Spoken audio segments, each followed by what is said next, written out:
All welcome. स्वागत है आप सबका मेरे नॉलेज प्रोवाइडर के इस वीडियो में। और इस वीडियो में आज हम डिस्कशन करने वाले हैं एक बिल्कुल नया टॉपिक का जो रिसेंटली बहुत ज़्यादा आपको दिख रहा होगा न्यूज़ में।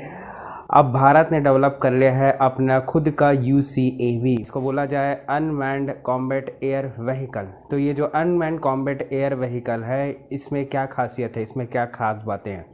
ये जो अनकॉम्बैट एयर व्हीकल होगा, ये थोड़ा एडवांस वर्जन है आपके ऑरा का। ऑरा की अगर बात की जाए, दैट इज़ आपका एरोनॉटिकल अनमैन्ड रिसर्च एयरक्राफ्ट था। इसको डेवलप कर रहा था। इसकी डेवलपमेंट स्टार्ट हो गई थी लगभग आपके 2009 के आसपास, जब गवर्नमेंट ने इसके ऊपर इन्वेस्ट किया पे अराउंड 103 मिलियन रुपीस या 125 मिलियन रुपीस के आसपास ये बजट चालू हुआ था। और 2009 पे इस पर रिसर्च एंड डेवलपमेंट चालू हो गया था। काफ़ी सारे रिसर्च एंड डेवलपमेंट के बाद ऑरा पे काफ़ी साल से हम सुन रहे थे कि इस पे प्रोजेक्ट चल रहा है, काम चल रहा है। जो इंडिया है अपना अनमैन्ड एक ड्रोन को तैयार कर रहा है जो काफ़ी सारे फंक्शंस को किया करेगा। अब इसमें एक नया फंक्शन और जुड़ गया, या इसकी एक नया कैपेबिलिटी और ऐड हो गई है कि अब ये बन गया है आपका कॉम्बैट वेरिएंट। कॉम्बैट वेरिएंट मतलब अब ये मिसाइल्स को भी ले जा सकेगा, मिसाइल के साथ ATGMs को भी ले जा सकेगा, मतलब जो एंटी टैंक गाइडेड मिसाइल्स है उसको भी ले जा सकेगा। साथ ही आपका कैरी कर सकेगा PGMs को, मतलब जो प्रेसिशन गाइडिंग मिसाइल्स है या प्रेसिशन गाइडेड मिसाइल्स हैं, जिनमें एक बार आप लोकेशन सेट कर देते हो और उस लोकेशन पे वो जाके ऑटोमेटिकली हिट कर देता है। तो ये जो होगा, जो आपका ड्रोन है या जो आपका UCAV होगा, वो सेमी ऑटोनोमस भी होगा। सेमी ऑटोनोमस मतलब ऐसा नहीं है कि हम इसको कंट्रोल नहीं कर सकते, हम इसको कंट्रोल ज़रूर करेंगे, लेकिन इस पर कुछ ऐसे सॉफ्टवेयर अपग्रेड होंगे जिसके कारण कुछ मिशंस को ये खुद ही एक बार आप एलोकेट कर देंगे तो फिर अपने आप ये उस मिशन को अंजाम दे पाएगा। इतनी एबिलिटी अब UCAV में आ चुकी है, जो हमारा कॉम्बैट वेरिएंट है ऑरा का, जो कि एक अपग्रेडेड वर्जन है।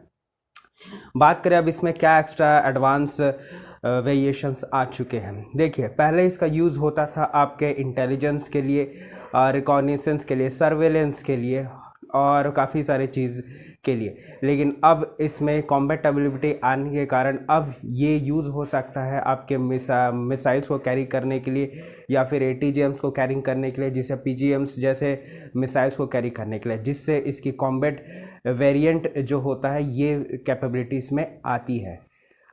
अगर इसकी बात करें इस पूरे प्लेन की बात, तो ये प्लेन का जो विंग स्पैन है वो विंग स्पैन है लगभग आपके 5 मीटर्स के आसपास। और इसका जो लेंथ है इस प्लेन का या फिर इस जो आपके स्टील्थ एयरक्राफ्ट का है, स्टील्थ एयरक्राफ्ट नहीं बोलना चाहिए, जो अनमैन्ड आपका एयरक्राफ्ट है वो है लगभग आपका लेंथ है 4 सेंटीमीटर के आसपास। और इसको फ्लाइंग विंग कॉन्सेप्ट पे ये डिज़ाइन है, मतलब अगर इस पूरे आप प्लेन को अगर देखेंगे या इस पूरे आप ड्रोन को देखेंगे तो ये इस तरह से डिज़ाइन है जैसे किसी का विंग का जो शेप होता है उस तरह से ये डिज़ाइन है, तो इसलिए इसको फ्लाइंग विंग कॉन्सेप्ट भी कहा जाता है। साथ ही साथ इस पे अगर एक और चीज़ को हम देखें कि इसके जो वेपन्स है वो हिडन फॉर्म में, मतलब इसका जो वेपन बे है वो एक्सट्रावर्ड नहीं है, वो इनवर्ड है, या फिर इंटीग्रेटेड इसमें वेपन बे लगे हैं, अंदर की तरफ इंटरनल वेपन बे लगे हुए हैं जो दुश्मन को कभी दिखाई नहीं देते। अब ऐसा क्यों है? आप जानते हैं कि स्टिल फीचर होने के कारण, क्योंकि ये स्टिल फीचर कैरी करता है, जो वेपन बे है वो इसके बॉडी के अंदर है, इसमें इंटरनल वेपन बेस लगे हैं जो मिसाइल को कैरी करेंगे और ये हिडन रहेंगे आपके इस एयरक्राफ्ट के अंदर, जिससे कि कोई रडार इसको डिटेक्ट नहीं कर पाएगा, जो कि इसमें एक इम्पॉर्टेंट थिंग है। अगर इंटरनल वे वेपन्स की बात की जाए तो इंटरनल वे वेपन्स में काफ़ी सारे मिसाइल को ये अब कैरी कर पाएगा, जो कि जिसको मैंने अभी आपको कुछ देर पहले ही बताया है। और वेपन्स बे के बाद इसका जो शेप है वो इस तरह से डिज़ाइन है कि इसमें ये स्टिल फीचर ला देता है, इसको कोई भी जो रडार है वो आसानी से अब डिटेक्ट नहीं कर पाएगा, जिसमें इसका शेप भी एक बहुत बड़ा रोल प्ले कर रहा है। लेंथ और इसके विंग स्पैन के मैंने पूरे इन्फॉर्मेशन आपको दे दी। इसका जो फ्लाइंग एल्टीट्यूड होगा वो लगभग 30,000 फीट के आसपास होगा। 30,000 फीट के आसपास होगा, मतलब ये जो हाइट अटेन कर पाएगा उड़ते उड़ते वो 30,000 फीट के आसपास होगी। इसको डेवलप किया जा रहा है ADE, that is aeronautical development establishment के द्वारा, और इसको काफ़ी सारा फंड किया जा रहा है। अब इसके कॉम्बैट व्हीकल के इसकी जो क्रिटिकल एडवांस टेक्नोलॉजी है उसके लिए अलग से 2.31 बिलियन लोकेट किया गया था, और ये क्रिटिकल एडवांस टेक्नोलॉजीज जो डेवलप होगी, जो डिज़ाइन होगी, उसको इसी घातक यूएवी के लिए या फिर घातक यूसीएवी के लिए बोलना चाहिए, जो हमारा अनमैन कॉम्बैट एयर वेरिएंट है या व्हीकल है जिसको ये डेवलप किया जा रहा है, इसका नाम घातक रखा गया है।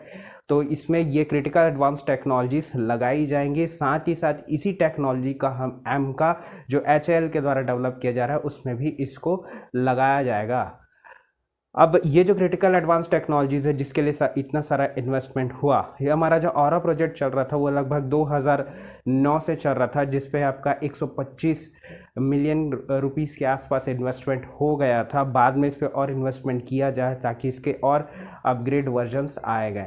इसका एक और अलग से सेगमेंट चल रहा है जिसको विंगमैन वेरिएंट बोल दिया जाए, जो एक बॉम्बिंग कैपेबिलिटी के लिए ज़्यादा डिफाइंड एक वेरिएंट होगा, जिस पे और भी ज़्यादा काम चल रहा है, जो एक अलग सेगमेंट है इसका।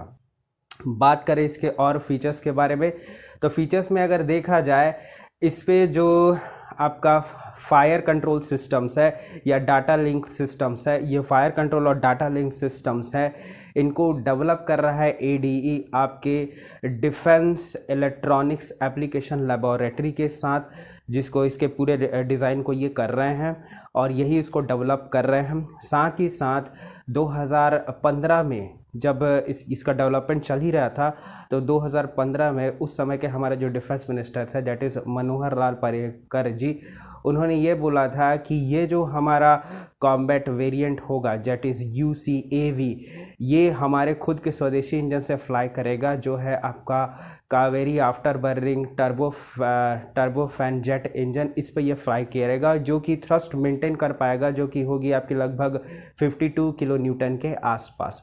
अभी जो वेरिएंट बन रहे हैं, वो जो वेरिएंट होंगे, मतलब अभी जो यूसीएवी के वेरिएंट बन रहे हैं, उड़ रहे हैं, ये रशिया के इंजन्स पे उड़ रहे हैं। इसमें आपके दो इंजन्स आते हैं, दैट इज़ आपका IRDD 50B इंजन्स और NPO सर्टेन 36 MT इंजन्स हैं। इसके ज़रिए ये अभी उड़ान भर रहे हैं। तो वो भविष्य में सोचा ये जा रहा है कि ये डेवलप होंगे और हमारे खुद के जो स्वदेशी इंजन्स हैं, जो कि मैंने बताया कावेरी इंजन्स हैं, आफ्टर बर्निंग टर्बोफैन इंजन्स हैं, इस पर ये फ्लाई करेंगे। आगे इसके डेवलपमेंट के बारे में और बात की जाए तो 2011 में जो हमारे डीआरडीओ के चीफ कंट्रोलर थे, जो आपके डीआरडीओ के कहना चाहिए रिसर्च एंड डेवलपमेंट एरोनॉटिक्स के चीफ कंट्रोलर थे डॉक्टर प्रहलाद, उन्होंने बोला था कि इसमें काफ़ी सारे सिस्टम्स लगाए जा रहे हैं, जैसे कि इसमें on board mission using computers और फिर आपके डाटा लिंकेज के पूरे डिवाइसेस, और साथ ही साथ फायर कंट्रोल जो रेडार्स हैं वो भी लगाए जाएंगे, और इसमें ये identification of front end fourth systems है ये भी बिल्ट इन होगा, और कोलाइजन अवॉइडिंग सिस्टम्स भी होंगे, ये भी सब इसमें इनबिल्ट होंगे और इसमें इम्प्लांट किए जाएंगे, जो इसकी फंक्शन कैपेबिलिटी को और भी ज़्यादा बढ़ा देंगे। साथ ही साथ अभी जो आपका 1 जुलाई 2022 को जो इसका टेक्नोलॉजी डेमोन्स्ट्रेटर उड़ा है जिसको हम लोग बोलते हैं swift, that is stealth wing flying test bed demonstrator. तो ये जो है अभी इसने उड़ान भरी है और इसने काफ़ी सारी कैपेबिलिटी इसको बताया, लेकिन 2021 से इसके ग्राउंड ट्रायल्स चालू हो गए थे। तो काफ़ी समय से हमारे जो रिसर्चर्स हैं वो लगे हुए हैं कि इसको और ज़्यादा हाईली डेवलप कैसे किया जाए और ज़्यादा एडवांस फीचर इसमें डाले जाएं, ताकि ये चीज़ अच्छे से और बढ़िया काम कर सके। और अगर इसके और फीचर्स की अगर बात की जाए तो इसमें कई स्पेसिफिक फीचर्स हैं। स्पेसिफिक फीचर्स में देखा जाए, एक और एक्स्ट्रा फीचर इसमें ऐड होता है, दैट इज़ इसका टेक्नोलॉजी डेमोन्स्ट्रेटर था उसको अभी उड़ाया ही इसलिए जा रहा है। जो टेक्नोलॉजी डेमोन्स्ट्रेटर है इसमें ये अपनी कैपेबिलिटीज़ को डेमोन्स्ट्रेट करके बता रहा है, जैसे आपका फायर विंग कैपेबिलिटीज़ है उसको डिमॉन्स्ट्रेट करेगा, और इसके जो फायर कैरेक्टरिस्टिक्स है इसको टेस्ट किया जा रहा है कि सब सोनिक स्पीड में ये कैसा काम करेंगे। तो आपका जो फायर विंग कॉन्फ़िगरेशन है या जो फायर कैपेबिलिटीज़ है इसको देखने के लिए ये सब सोनिक स्पीड पे कैसा काम कर रहे हैं, इसलिए ये टेक्नोलॉजी डेमोन्स्ट्रेटर है जो अभी उड़ा के इसको देखा जा रहा है। इसका जो एक्सपेक्टेड प्रोटोटाइप है वो लगभग आपका फुल केस प्रोडक्शन में चालू हो जाएगा 2025 के आसपास। जो कि इसका, और इसको हम बहुत सारे हाई मतलब मास स्केल में इसका प्रोडक्शन करेंगे और इंडियन नेवी भी इस पर ज़्यादा इंटरेस्टेड है। और इस जो UACAV है इसके डेवलपमेंट को करने के लिए ADA के साथ आपका इंडियन एयरफोर्स का भी कंसल्टेंसी इसमें था, जिसके कारण इतना अच्छा आपका प्रोटोटाइप वेरिएंट डेवलप हो पा रहा है, जिसके कारण और इंडियन नेवी भी इसमें इंटरेस्टेड है कि वो भी इसको परचेस करेगी तो मतलब आपके बड़े अमाउंट में जो इनके डॉक से ऑपरेट होंगे। तो आप जानते हैं कि किसी भी अनमैन्ड ड्रोन जो होता है उसकी कैपेबिलिटीज़ क्या होती है, इसमें जान माल का नुकसान बहुत कम होता है और उसकी कैपेबिलिटीज़ बहुत ज़्यादा बढ़ जाती है। साथ ही साथ ये हमारे एडिशनल एयरक्राफ्ट्स में शामिल हो जाएंगे जिसमें कोई पायलट्स की ज़रूरत नहीं होगी। तो होप ये वीडियो आपको कैसा लगा आप मुझे कमेंट करके बताइए। Thank you.